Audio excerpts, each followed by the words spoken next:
Recipe নিয়ে এসেছি দারুণ সুন্দর। এখানে পনিরের রেসিপি, আলু পনিরের একটা স্পেশাল সিম্পল রেসিপি নিয়ে এসেছি।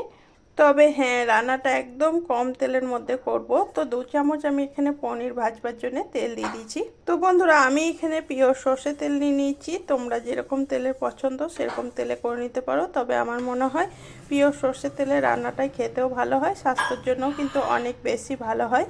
একদম ঘরোয়াভাবে রান্না করছি, তার জন্য দেখো এখানে দিলাম সামান্য একটু নুন পনিরের মধ্যে, আর খুবই সামান্য একটু হলুদ গুঁড়ি পাউডার, সামান্য একটু রেড চিলি পাউডার দিতেও পারো, না দিতেও পারো, এটা কিন্তু অপশনাল।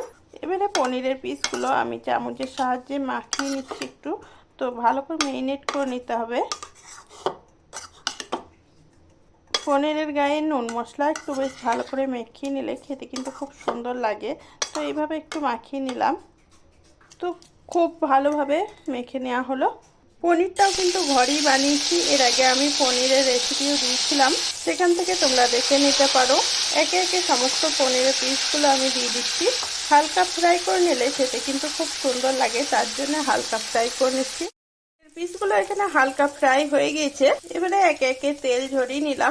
একে একে সমস্ত পনিরগুলোই আমি তেল ঝরিয়ে তুলে নিচ্ছি, আর এই পাত্রের মধ্যে রেখে দিচ্ছি। সমস্ত পনিরের পিসগুলো এইভাবেই তুলে নিচ্ছি। পনিরের পিসগুলো এইভাবে তুলে নিলাম ভেজে পরে। তো 2 মিনিট ভাজা হয়েছে, কিন্তু খুব সুন্দর ভাজা হয়েছে, নরমও আছে সফট আছে, তার জন্য একটু কম ভাজাই ভালো, খেতেও কিন্তু অনেক সুস্বাদু হয়। বাকি কড়াইয়ের তেলের মধ্যেই কিন্তু রান্নাটা করে নেবো। 2 চামচ তেল দিয়েছিলাম, তাও কিন্তু তেলটা বেঁচে গেছে, কারণ পনিরের মধ্যে একটা ফ্যাট থাকে, তো পনিরের ফ্যাটে কিন্তু ভাজা হয়ে যায়, কিন্তু তেলটা দিতে হয় এর জন্যই, যাতে ভালো সেন্টও ওঠে আর ভাজাও যায়, অপর দিকে কিন্তু খুব সুন্দর করে উঠেও যায় পনিরগুলো। সামান্য একটু তেল তো লাগবেই। আর জিরে ফোড়ন দিলাম, এখানে দিয়ে দিলাম কাঁচা লঙ্কা। এখানে কাঁচা পাকা লঙ্কা, জিরে ফোড়ন, তেজপাতা সব একটু ভেজে নিচ্ছি। তো তোমরা যেরকম ঝাল খাবে বন্ধুরা, সেরকম অনুযায়ী কিন্তু ভেজে নেবে। তো ঝাল দিয়ে সেরকম পরিমাণ মতো লঙ্কা দিয়ে নেবে। এবারে দিয়ে দিলাম কুচানো আদা। আদা এখানে কুচানো দিলে খেতে কিন্তু খুব সুন্দর লাগে, একটু করে মুখে পড়ে, খেতে ভালো লাগে। কেউ চাইলে এখানে তবে গ্রেট করেও দিতে পারো বা বেটেও দিতে পারো।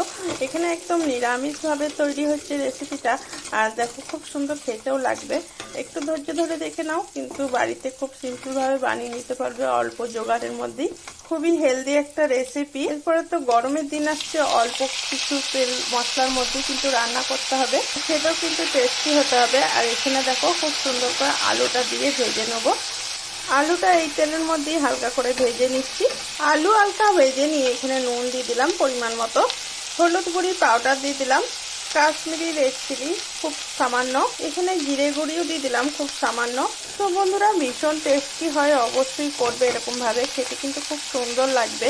আর দেখো এখানে ভেজে নিচ্ছি খুব সুন্দর করে। ভাত এবং রুটি লুচি সবের সাথেই কিন্তু খুব সুন্দর লাগে এই তরকারিটা। এখানে আমি হালকা ভেজে নিলাম, মশলাটা একটু কষানো হয়ে গেল। এবারে আমি পরিমাণ মতো জল দিয়ে দিলাম। এখানে জলটা তোমরা যেরকম পছন্দ করবে সেরকম দেবে। আমি একটু ড্রাই রাখবো, এটা একটু ভাজা ভাজা করব। এবারে আমি মিনিট 5 এখানে কুক হতে দিলাম। বেশ কিছুক্ষণ পর, মোটামুটি 5 মিনিট পর ফিরে চলে এলাম। আর আলুগুলো এখানে দেখো শুকনো শুকনো হয়ে গিয়েছে, আর খুব সুন্দর সেদ্ধ হয়ে গিয়েছে। তো এরকমই কিন্তু খুব সুন্দর করে সেদ্ধ করে নিতে পারে, আর খেতেও কিন্তু খুব সুন্দর হবে। দেখো ভেঙে যাচ্ছে একটু আলুটা চাপ দিলেই। আজকে একটু স্পেশাল ভাবে ভাজা ভাজা ভাবেই করছি, আর পনিরের সাথে মাখিয়ে নিচ্ছি একটু। দেখো মশলা কিন্তু পনিরের গায়েও লেগে যাবে।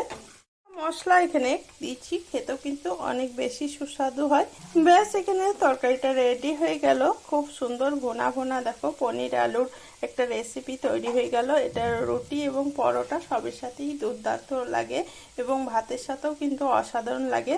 তো বন্ধুরা, রেডি হয়ে গেল। আর তোমাদের কেমন লাগলো রেসিপিটা সবাই বলবে, আর ঘরে গিয়ে কিন্তু অবশ্যই জানাবে। তো টাটা বাই বন্ধুরা, সবাই ভালো থাকবে, সুস্থ থাকবে। এখন তাহলে আসি। সবাইকে অনেক ধন্যবাদ রেসিপিটা দেখার জন্য। আবারও এসে যাব তোমাদের কাছে সুন্দর সুন্দর রেসিপি নিয়ে। আর রেসিপি যদি ভালো লাগে অবশ্যই চ্যানেলটাকে ফলো করে রাখবে, তাহলে এরকম ধরনের রেসিপি তোমরা আরও দেখতে পাবে। তো থ্যাংক ইউ বন্ধুরা, বাই।